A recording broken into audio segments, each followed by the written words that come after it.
Hi, I'm Marianne Clyde, And I'm Lorna McGill. and we want to welcome you to Isn't She Amazing podcast. And so, for an interesting topic today, we thought we'd talk about burnout and how to deal with it. So, Lorna, you and I have both been through a time of burnout, actually, not At the too same long time. ago. What's that? Right. At the same time. Right, which is probably how this whole thing started, right? So, Right. so tell me, what was prompting your burnout, and what symptoms did you get that kind of made you feel like, oh, I'm burnout?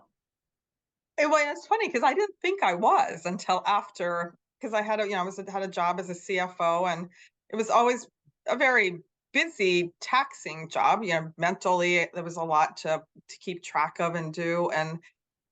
But I've always kind of been like that. I think some of what perpetuated was during COVID. I didn't have a lot of other stuff to distract me, and so I spent a lot of time working. And whether it was because I was trying to adjust or whatever my rationale was, but I just noticed after like toward the end, I was exhausted. I was sleeping 4 hours a night. I did that for years.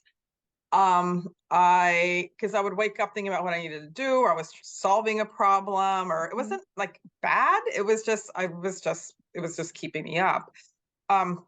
Noticed I started to get like I wasn't feeling like I was accomplishing like what I used to, Mhm. which was odd for me because I was always like, and I was, but I wasn't. I was just not feeling as good about myself as I used to. And I was like, quite frankly, I mean, I didn't realize it till after, but I was depressed. I was just Yeah. it was hard. And so all those feelings and that I just felt heavy. All the I mean, I don't know, do you have similar feelings? Well, yeah, and it's interesting that you said that. Were you working from home at the time, or were you going Mhm. into the office? No, we were from home. We Okay. had just gone back when I was like, I'm just exhausted. I Yeah. need to do something different. Yeah, because I was also, it was also during COVID. So there were other things going on, because you were working for a big nonprofit. I was chairman of the Chamber of Commerce, which was a nonprofit that was going through some major changes. And my other nonprofit, also the Be the Change Foundation, was not getting the funding required to be sustainable and so forth. So there were a lot of pressures, and some of them were caused by COVID, and some of them were situational as far as having the support we need.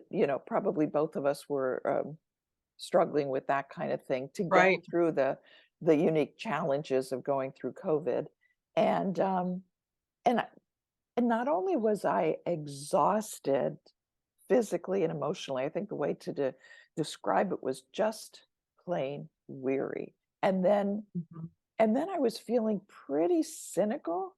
I think my language got a little sharp. and and it was just sort of you just heavy is a good way to describe it, because That's you the only feel way like I could, because I was heavy. you I may feel like just you're wearing cement shoes, And you know. I used to say, like, toward the when I did take the break, was I used to feel like I was pulling a cart up a hill, and I would make some progress, and then I would slow. But it was the way I was feeling. It was just I shouldn't have felt like that. I didn't have any reason really to feel that heaviness, but I just did. Well, you know what? So I'm wondering if you and I, since we both are experiencing this during the same couple of years that COVID was around, there was a heavy energy, I think, just in the communities, because In the ener- world. energy is kind of contagious. And Hmm. it's there were a lot of changes made. You couldn't go out to eat anymore. You couldn't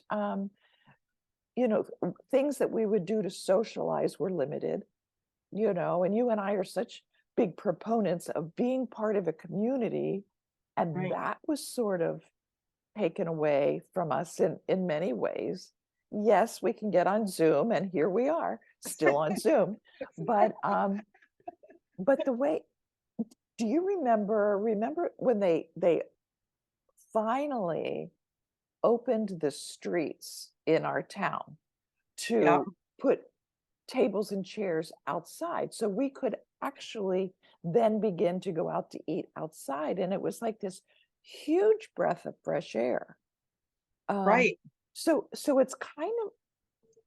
it's kind of hard to pick out our specific burnout um, symptoms and separate it completely from what the whole world was feeling with COVID at the time.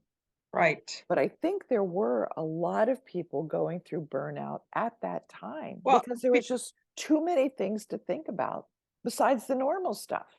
well, and you think about, like, at that time when it was, like, labeled as the Great Resignation because people were leaving their jobs in droves, Yes. and was that the cause?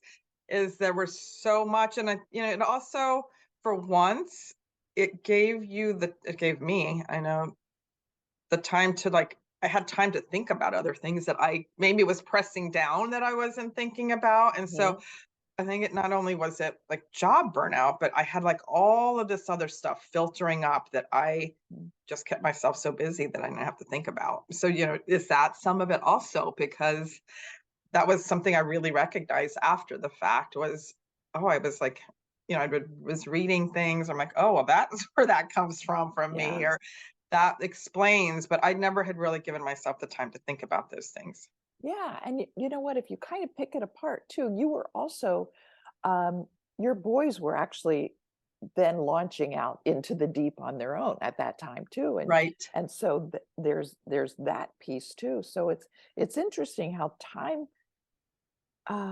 thing burnout isn't caused by just one thing. I think it's, Right. you know, managing stress in a way that's healthy and so forth. And even if we try ways of managing our stress and our anxiety, sometimes it just piles up so high that we sort of, that's what makes us feel so heavy. And it comes to a culmination point and just kind of makes you feel squashed and Right. heavy. Heavy is a really good way to describe that. Um, Yeah, it's so I'm sure I mean, there are other, a lot of people have kind of felt that. mhm, And I think it was when, like, isn't she amazing? Is did bubble up from all of that and all of those discussions that we had of, like, we're in these transitions and mhm, it's so hard to maneuver through them, and you have so many feelings, and now for the first time you really get to think about you, and, mhm. like, what does that even look like? It's and that's in itself overwhelming. Yeah, yeah. But what we did to kind of manage that stress, I think you and I would start to meet, and we didn't really know each other that well before then. Right. I mean, we were um, involved in the same organizations and mutual respect and all that kind of stuff, but we started meeting not not like weekly or anything, but I At mean, we least once a month. yeah, and we would meet for lunch, we would meet for a drink, we would meet just to chat. And and that was part of, I think, both of us kind of coming out of that overwhelm was finding people who will listen and interact without judgment, Because you we had know? some pretty genuine conversations We about did. how we were feeling, and Yeah, that's kind of makes you vulnerable because yeah, you're opening yourself up to, like, I'm feeling just crappy. Like, yeah, I don't wanna get off, like, the couch, or I don't wanna I just wanna lay on the couch and watch and binge watch all day long. That's how I feel. I didn't give myself a lot of days to do that, but, So you you did our audience should check your blog on is binge watching, what, Ruining Your Life? I forget the name of it. it's stopping you from accomplishing your There you goals, go, there you go. because I think it can. That's right. But that's right, but the thing is I don't think we dragged each other down. I think the Mhm. difference is we pulled each other up a little bit because we found that we had things in common. We had dreams and goals that maybe we still aspired to. I was kind of thinking, I'm done. Right, I'm I done. It remember was the that. second time I had retired, and it was like, I'm done. I'm never doing this again. This is too much work and too heavy and all that stuff. But in talking to somebody like you and I did with each other, who has this similar aspirations, similar giftings. So I think our giftings are kind of complementary. They're not the Right, because we're same. not the same, we're not the Yeah, same. and yet, and it kind of helped us see that a partnership could really help us Mhm. accomplish certain goals. And so it's not that there was anything wrong with the organizations that we came from. Yeah, they were struggling clearly because of COVID, but because I think sometimes a crisis happens and a burnout happens, just like COVID happened. Right. Um, but that can be a catalyst to spur you on to go on to different things, that because there are seasons of our lives that one job, one relationship, one friendship are really good for that time, but then friendships break up, jobs. Time to do something different. Yeah.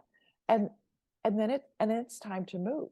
So Well, and I so felt like that. I felt even like I was like, I did what I in my job, I did what I was here to do. Like, I kind of refer to myself as like the first CF, like the phase one CFO. It was mhm, time for someone else to come in that mhm, had new blood, that could do something different than what I was doing. Because after you've been doing it for so long, mm, like you get kind of not comfortable, but you get set more in how things are done, or and you may not bring like that new way of thinking. Anytime you interject somebody new in, it kind of spurs like innovation and different mhm. thought processes, and that's good for an organization. It And is I good knew for that an I knew that I it organization. was time, like it Mhm, needed to be someone besides me. um and I needed it for myself. But I think like you and I also, when we had all those conversations, we both also knew we wanted to do something else, mhm, but we didn't want to do it by ourselves. Like I was like, I could go do like consulting work alone. mhm, Do I really want to build like a big, I mean, I'm not really sure that I mhm, want to have the energy to do all of that. mhm, Like, what do I want to do? But I had worked alone prior, and mhm, as you did a lot, and that's mhm. hard. So if Yeah, you have a it's community or someone there kind of mhm. helping you, or on the days that you're like, I don't really feel like doing this kind of gives you that push, or gives you a So different way to look at things. that's a really good point, because if anyone in our audience is experiencing burnout or a transition that's causing them anxiety and uncertainty and confusion and so forth, I think that when we began to think that maybe the chaos or the struggle is actually a birthing place for something new. Right. So if Right. you start to see it as not, oh my God, I'm not, I'm either getting fired or I'm quitting or this organization is falling apart, or whatever the crisis is at the moment, we shouldn't always see crises or chaos or change as the enemy. Change is one of the few constants in life, Right. and we shouldn't be afraid of it. So if we are tempted to feel uncomfortable where we are, that can be a sign that it doesn't mean you're washed up. It means let's look somewhere else. There's a Well, I think it's solution even like when somewhere you look else. through these transitions, as you like, you're an empty nester, like our kids were going off. Well, now that also does as a change in your marriage, Hmm. because so much, like for Bernie and I, like so much of our life revolved around those three boys. And Hmm. so now that's been taken out of the equation. And he and I have been so busy for so many years being soccer parents and scout parents and everything Hmm. else that we were with those boys. Well, now we're having to develop a different relationship, which that's change. And that can cause stress, because when you're any type of relationship, there's a constant, like, you do this, I do this. This is how this kind of Mhm, partnership works. mhm, And now you have to change that. So that causes a lot of stress and anxiety for a lot of mhm. couples also, or people, because I think that's right. that's And yet I really want to encourage our audience to see it as an opportunity right. to expand a different part of yourself or expand into a different phase of life because change can be good. Not that Mhm. burnout feels good because you just want to choke somebody sometimes. It's just maybe not you, but me. Okay. So I was just tired. I was just exhausted. And yeah, I yeah. just thought I'm just tired. And when I did start to do some research, and I thought, oh, all of these other feelings I have, it's not just being Hmm. tired, burnt out. But I didn't even realize that when I Hmm. made the change, because I've made the change for a lot of, other personal reasons, just with, you know, husband's health and, the kids. And I just thought Hmm. this is a good time for me. Hmm. Um, but, um, but yeah, I do think you really do. It's not easy, but it is a catalyst for change. And Hmm. I like to look at things as everything that I've done up until this point has led me to be able to do this. Right. And so it's Right. built me and given me all these different experiences and put all these different people in my life that all helped me grow to this point. And so Hmm. looking at it from that perspective, it's not bad. It just is different, and it can be uncomfortable because change is uncomfortable, and you kind of have to get comfortable with being uncomfortable. Right. Right. But I think it's an important thing to note that people who are experiencing that, don't let it suck you down into the vortex of depression and anxiety and helplessness because the temptation is just curl up and binge watch and just you know crawl in a corner and just leave me alone, that kind Right, of thing, which can get isolating. right, And so if you're experiencing burnout, I would say to our audience, we want to hear what symptoms that you're experiencing that are making you think maybe I am burnout. But then instead of staying in that deep rabbit hole of anxiety and depression, to begin to ask yourself questions that will pull you out of that. Like, what could be good about this? What beneficial outcome might this bring into my life? How can I be um, more useful in another area? How could I be more fulfilled doing something different? Um, if one situation is ending, just say, what this door is shutting, what window are you opening up for me to to to try? And it's amazing how opportunities will then start to come into your field of reference, kind of your peripheral vision. You'll stop being focused on the door that's shut, and you'll stop banging on that, and you'll go, right. That's a oh, great cool, analogy. there's a whole hallway full of windows here that I can now choose from that I couldn't think about before.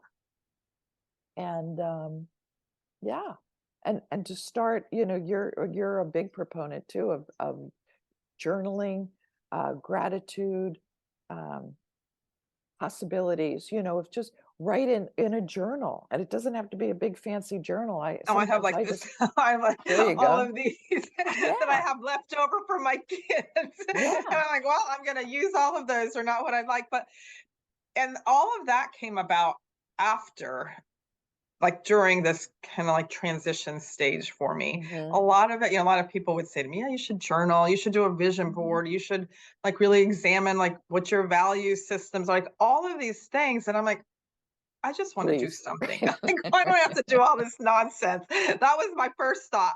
But I have to say, like, it has really helped me. And Hmm. it doesn't take that Hmm. much time. Hmm. And some days it has to be, it's shorter than other days. Hmm.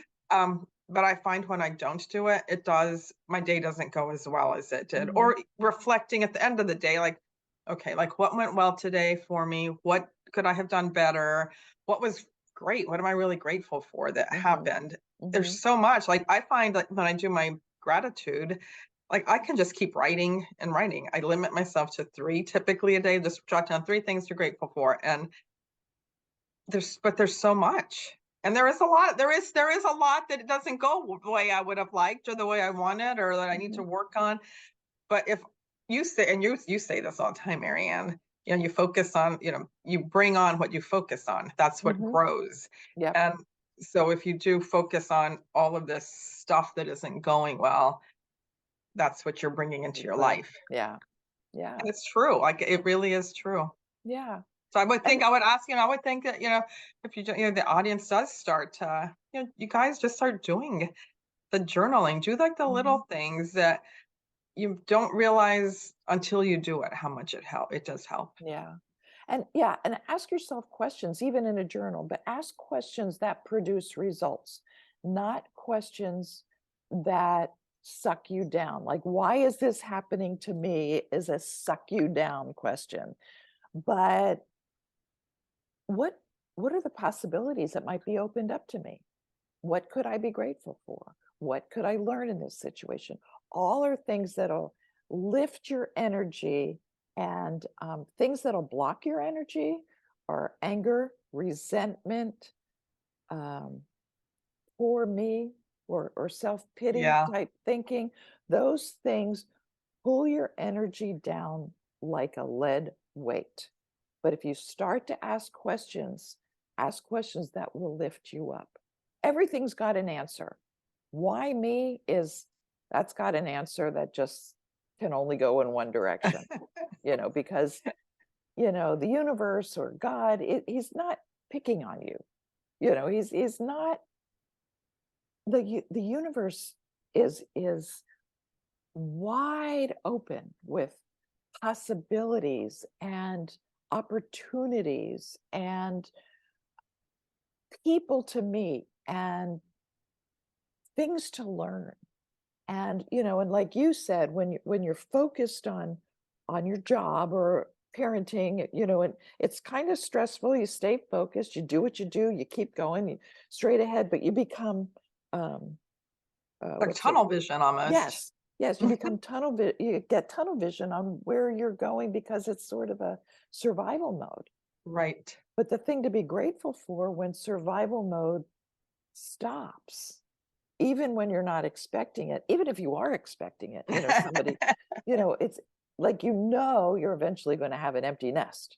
I mean, Right. we work toward that, and then we're kind of pissed off when it happens, Because and they we leave feel us. sorry for ourselves because our kids aren't returning our phone calls. It's like we're Or not our the first text, thing for on the their love of minds, God. really. But anytime there's kind of a crisis, there's an opportunity in it. There's always an opportunity in a crisis. Um, God created the world out of a chaos, or a void.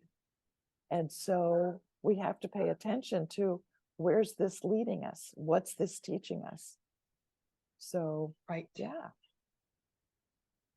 So I So guess, let's go out into the yeah, world and be positive and think about what we could, like think about what we're grateful for I think okay, that is a big component of helping overcome burnout is really that focus of, absolutely, absolutely, Tom. So, how about if we continue this talk in our next podcast? Because we've got some really interesting stuff coming up.